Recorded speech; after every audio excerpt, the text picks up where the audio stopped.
एक समय की बात है।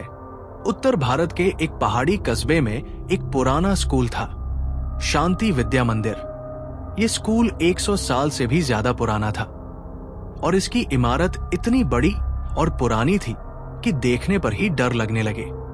ऊंची दीवारें, टूटी फूटी सीढ़ियां, जर्जर खिड़कियां और चारों ओर फैली झाड़ियों में अक्सर सांप और बिच्छू निकल आते थे, लेकिन फिर भी वहां पढ़ाई चलती थी। गांव वालों के बीच इस स्कूल को लेकर एक रहस्य था। कमरा नंबर 13। ये कमरा स्कूल के पिछले हिस्से में था और हमेशा बंद रहता था। वर्षों से किसी ने उसे खोला नहीं था।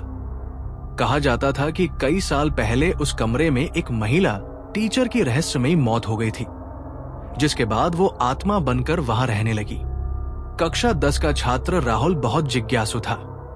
उसने स्कूल में कई बार अजीब घटनाएं महसूस की थी। बिना हवा के दरवाजों का बंद हो जाना, बोर्ड पर अपने आप कुछ लिख जाना और लाइब्रेरी में किताबों का गिरना। उसकी सबसे करीबी दोस्त नेहा भी इन बातों से डरी रहती थी, लेकिन राहुल हमेशा कहता, ये सब सिर्फ कहानियां हैं। एक दिन स्कूल में एक नई टीचर आई, सरिता मैम। वो हिंदी की टीचर थी और पहली ही नजर में बच्चों को उनमें कुछ अजीब लगा। उनका पहनावा पुराना था, साड़ी 90 के दशक जैसी, और बालों में जूड़ा जो हमेशा गीला रहता।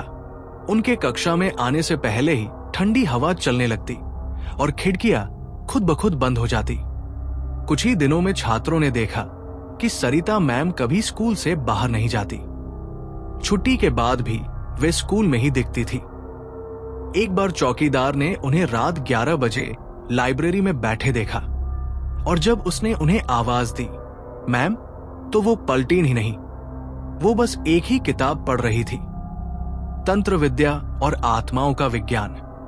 नेहा ने एक दिन राहुल को बताया कि सरिता मैम की परछाई नहीं बनती और उसने अपनी आंखों से देखा था कि एक दिन जब वो स्टाफ रूम में गई थी तो उनका चेहरा शीशे में नहीं दिखा। राहुल अब निश्चित था कि कुछ गड़बड़ है। वो और उसके 3 दोस्त नेहा, विक्रम और पूजा ने मिलकर योजना बनाई कि वे स्कूल में रात को घुसेंगे और कमरे नंबर 13 की सच्चाई जानेंगे। अगले दिन शनिवार था और रविवार को छुट्टी। शनिवार की रात को चारों बच्चे स्कूल की दीवार फांदकर अंदर घुसे। रात का समय था, ठंडी हवा चल रही थी और हर कोने से डरावनी आवाजें आ रही थी। जैसे ही वे कमरा नंबर 13 के पास पहुंचे, दरवाजा पहले से ही खुला मिला। अंदर अंधेरा था, लेकिन जैसे ही उन्होंने टॉर्च जलाया, उन्होंने देखा एक पुराना लकड़ी का तख्त, उस पर कई तांत्रिक चिन्ह और दीवारों पर लाल रंग से लिखा था, वापस जाओ। अचानक कमरे में ठंडी लहर दौड़ी और सामने की दीवार पर सरिता मैम की परछाई दिखाई दी, लेकिन वो उल्टी थी और उसका चेहरा एकदम काला था, आंखें पूरी सफेद। सरिता मैम धीरे धीरे हवा में तैरती हुई बच्चों की ओर बढ़ी और उनकी आवाज एकदम बदल गई, तुम लोगों को यहां नहीं आना चाहिए था। राहुल ने डर के मारे भागने की कोशिश की, लेकिन दरवाजा अपने आप बंद हो गया।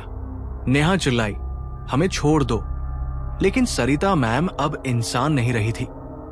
वे अब एक पिशाच आत्मा बन चुकी थी, जिसने उस कमरे में 30 साल पहले आत्महत्या की थी।